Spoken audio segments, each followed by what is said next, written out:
Really, there's no such thing as a person who isn't religious. It's just a question of what you're religious about.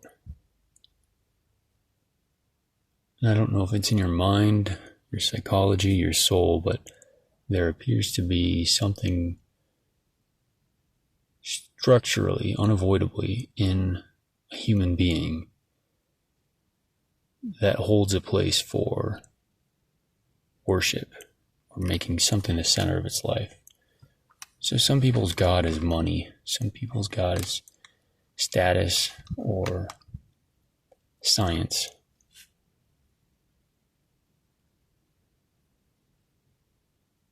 But everybody has a God.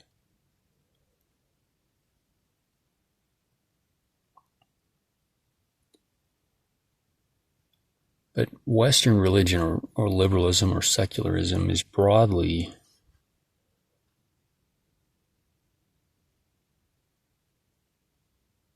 it is really the same structure as Christianity. It's just that the main characters have been changed.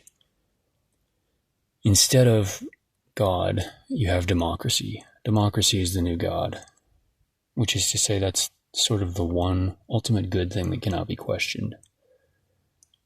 And the new devil is just Hitler, and that's like the ultimate evil in the psyche of the Western mind. So instead of having God and the devil, you have democracy, and you have Hitler as the ultimate good and the ultimate evil.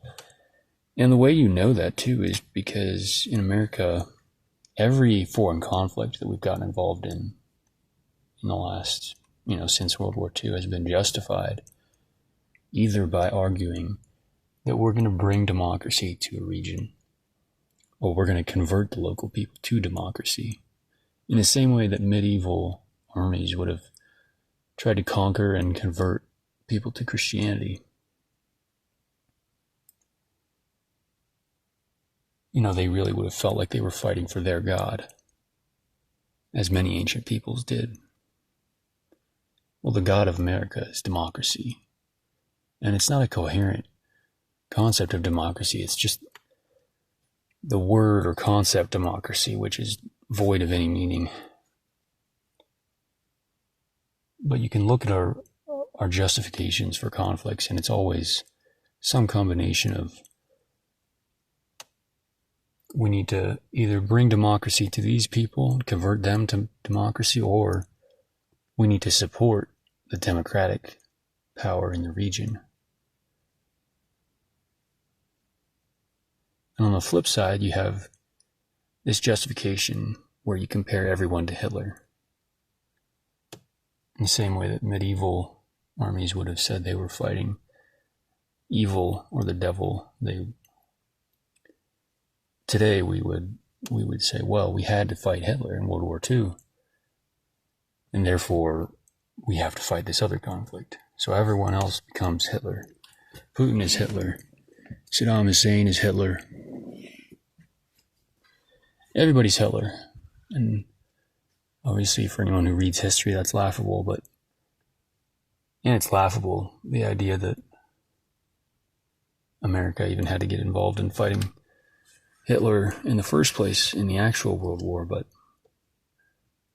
that's a justification. Hitler is the ultimate evil. And if you're in a conversation with someone, I think 100 years ago or more,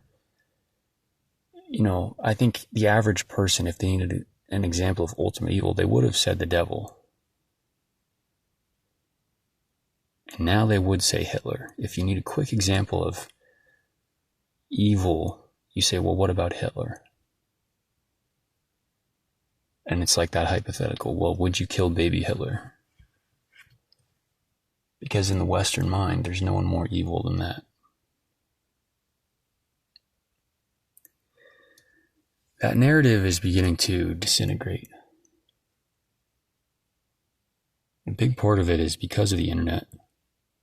Young people, in particular, have access to information, particularly history, that previous generations never had. I think it's clear that in my lifetime there's going to be a real conflict in America generationally over what America is, because America really is a theocracy, and the religion of America is secularism, where God is democracy and Hitler is the devil. And it's not democracy as a system, because America is an oligarchy, and honestly at this point it makes very few aesthetic attempts at even pretending to be a democracy. But the idea, or the word democracy that everyone loves to repeat, this is a threat to our democracy. Our democracy. That's the ultimate good. And that's a powerful religion, because most people, once that's embedded, and it was the same for me. I was taught all the same things in school growing up as everyone else. And once that is embedded into your mind or into your soul or whatever it is, there's really no questioning that, unless you're a very, very rare individual who's willing to challenge the most fundamental assumptions that you've always held on to.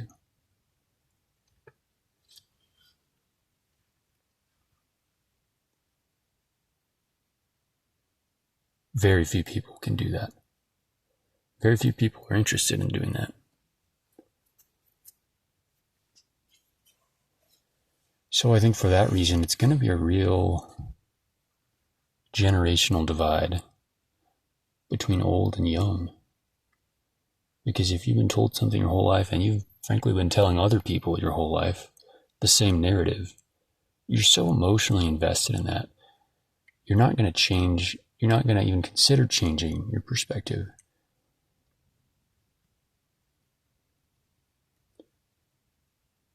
And so this narrative, it's so deeply rooted that if it's going to change, I think it's going to be a time of real unrest in my lifetime, like real conflict.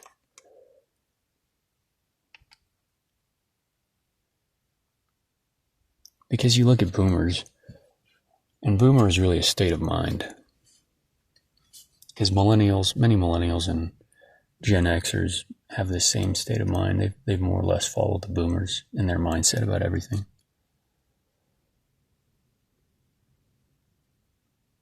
But boomers, I mean, to them, they have accepted certain things as axioms, which can never be challenged. One of those is the fact that democracy is inherently good. Maybe at some other point I'll elaborate on my feelings about that, but there's so many things that we have all just accepted as true just because they were drilled into us from such an early age, or because it was such an integral part of the social norms of our culture that we had no choice but to accept them as true. I mean, in the Declaration of Independence, we have the line, what is it? All men are created equal. What does that even mean? That is so incoherent that, anyone who's interested in the truth and who has eyes to see the world around them, at first glance can just very transparently see that is not the case. Obviously, people are not the same. Some people are very intelligent, some people are not, some people are very strong, some people are not. There's a million other characteristics by which you can measure people and find that they are very, very unequal. But I would go even further and say the concept of equality, metaphysically, is incoherent.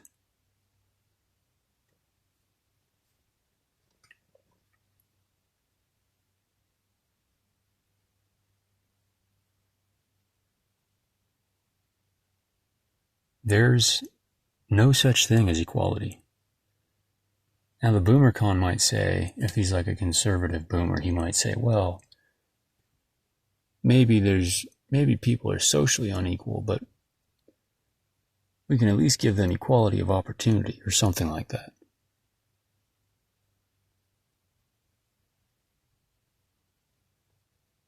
Or they might say there's at least equality in principle.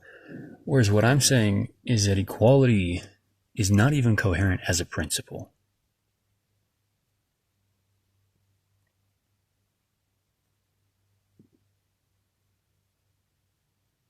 In order for there to be equality, there have to be two things equal in value. That's the Western or secular conception of equality. That is how people think of it. And that is what I'm saying is not real.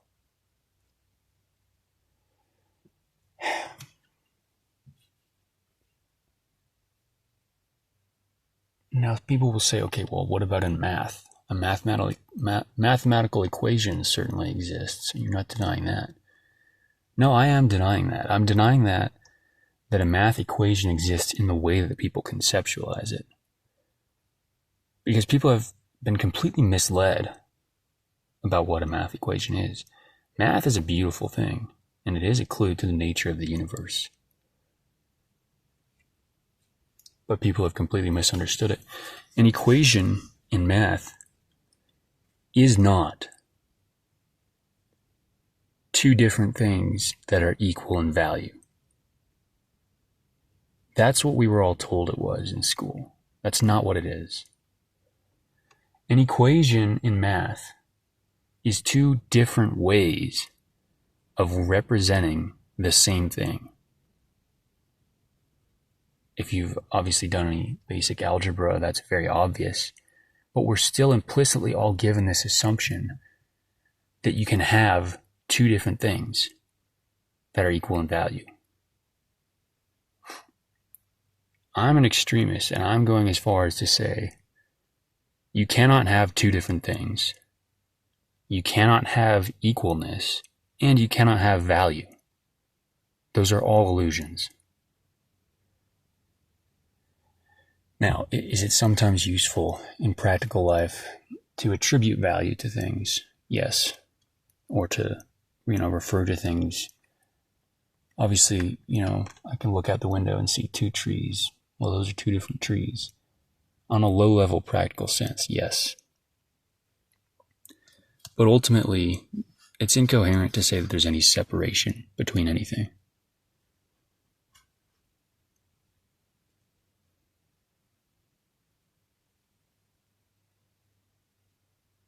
People have this conception of equality as like two different people being equal in value.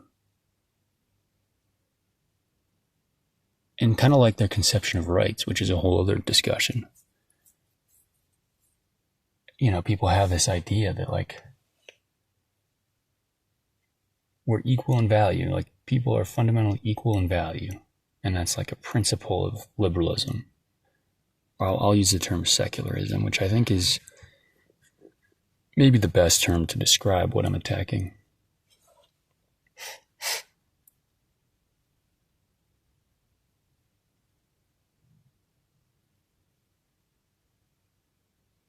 Value is purely in the eyes of the beholder.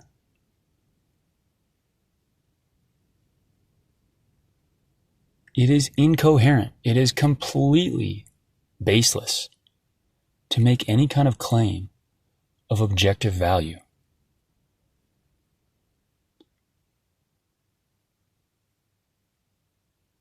What would that even look like? Oh, so we're all equal in value? Okay. What value is that? Are we all worth 10 points? What is a point? What does that mean? No one has ever considered that. Now, one way to misunderstand what I'm saying would be to assume that since I don't believe in things or people being equal in value, that I believe that they're unequal. But again, that's the other side of the same coin, and I'm saying the coin is not there.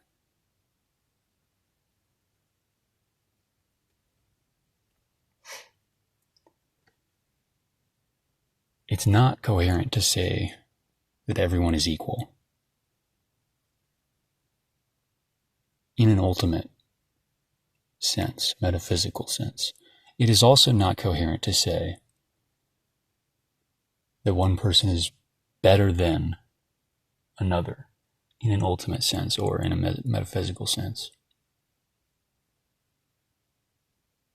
There's not an ultimate better than or worse than, in the same way that there's not an ultimate equality. However, in the same way that there are practical applications in which it's useful to refer to things as being equal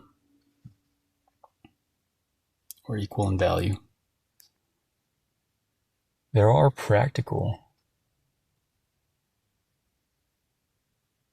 ways of looking at people where it is truthful in a relative sense, in a practical, low-level sense, to say that they're unequal.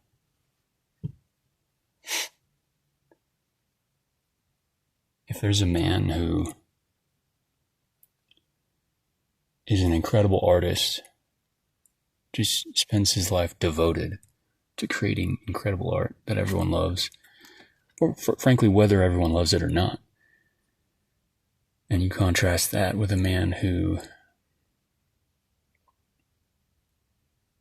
is in jail, and as soon as he gets out of jail, he goes and robs somebody and goes back to jail. As soon as he gets out of jail, he goes and kills somebody, goes back to jail again. I don't think there's an ultimate wrongness with going to jail. And in fact, I think there are justified reasons for taking things from people or for killing people. But if you compare those two men,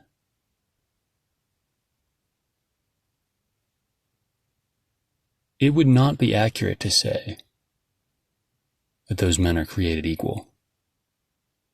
And no matter how you raise them, and no matter how much help you try to give to the guy who's not doing well, there's so much more nature than nurture, more so than people realize. And it is just blindingly obvious that men are not created equal.